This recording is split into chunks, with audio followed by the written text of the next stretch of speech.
бала тастайтын әке-шешелер көп қой. Аналар да тастай береді. Қаншама жаңалықтарда шығып жатыр ғой.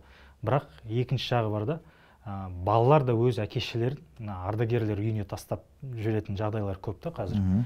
Бірақ ең қиыны ол қазақтардың арасында көп сондай тенденция болып отыр да. Сонымен не істейміз? Қалай тоқтатамыз? Оның шешім ретінде мен бүйтіп мынау істе, былай істе деп айта алмаймын. Бірақ просто өзім өмірімдегі практикамнан айтайын. Практика болғанда мен мысалы журналист болып жұмыс істеп жүрген кезде телевидениеда мен Алматы қаласындағы ардагерлер үйін түсіргем. Сол кезде Тастандылар деген хабар түсірдік, документальный фильм. Сонда кейіпкерлер болды соның ішінде. Енді сол жерде екі ата туралы айтайын, екі қария. Сол жерде біреуі, екеуінде балалар тастап кеткен, бір қызығы, соның біреуі шенеунік болған, чиновник кәдімгідей шетелде, және де ол МИДта өмір бойы жұмыс істеген. Сыртқа шығып, сол жақта жұмыс істеп, былай айтқан кезде бала шағасын аз көрген адам. Екіншісі детский домнан, былай айтқан балалар үйінен шыққан адам еді. Енді бірінші оқиғаны айтайын. Әлгі шенеунік, енді ананың кісіне қарасаң, былай беті бүйтіп, былай бүйтіп дергаться етіледі. Сөйтсе балам оған мән берме, ол менде нервный тик дейді. Мен соның себебінен, нервничать еткен себебін осы дом престарелыхқа түскеннен бастадым. Соны қалай келдіңіз бұл жерге деген? Мен дейді, әйелім болды, бала шағам бар дейді. Соны бір күні әйелім қайтыс болды дейді.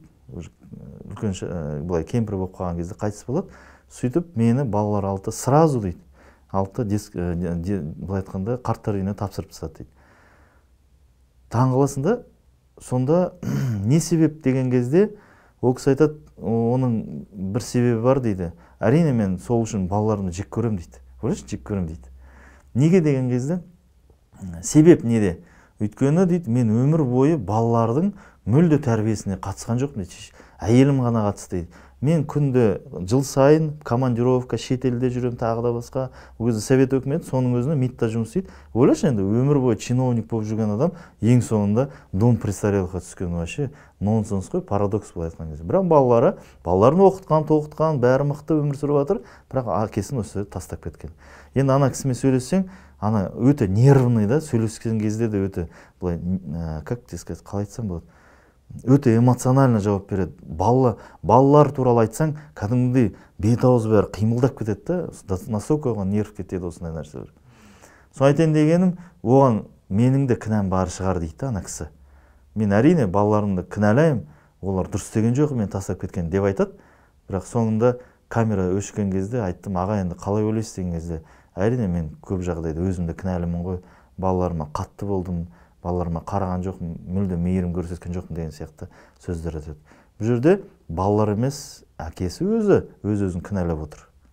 Екінші жағдай, сол жерде тура сол ардагерлер үйінде, білмесеңіздер, кезінде қазір білмеймін, ол бар ма, Алматыда Абай Момышұлы, сол жерде ардагерлер үйі болған, бір кісімен сөйлесім тағы да, оны да съемкаға түсірдік. Ол кісі айтады, мен дейді, мүлде балаларыма тәрбие берген жоқпын дейді. Мен дейді, қараш дейді, балам дейді, мен өмір бойы детский домда өстім дейді. Балалар үйінде өстім, ол жақта қайдағы тәрбие дейді. Тек нанды әрең бөлісіп жедік дейді. Айғай-шу, төбелес, ата-ананың мейірімі жоқ, бізді күнде ана ұрады, мына ұрады, ешқандай воспитательдер бізге мейірім көрсеткен жоқ. Содан шықтық дейді.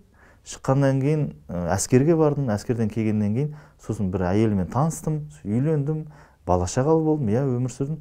Бірақ мен дейді, балаларыма мүлде өзімде тәрбие болмағаннан кейін балаларыма қайт тәрбие берем дейді. Соңында алтта мені балаларым дом престарелыхқа әкеліп тастады дейді, қарттар үйіне. Былай айтқан кезде бүйтіп айтты да, ол кісі қызық айтты.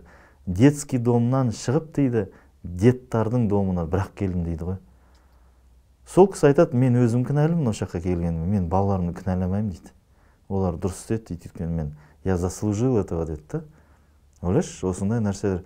Сол себепті мен ойлаймын, енді осы оқиғаларға қарап, мен топшылауым мүмкін, мен қателесуім де мүмкін, ананы ала біледі. Бірақ көп жағдайда ата-ананың өзі кінәлі. Қарттар үйіне түсіп жатса, анығын ала біледі.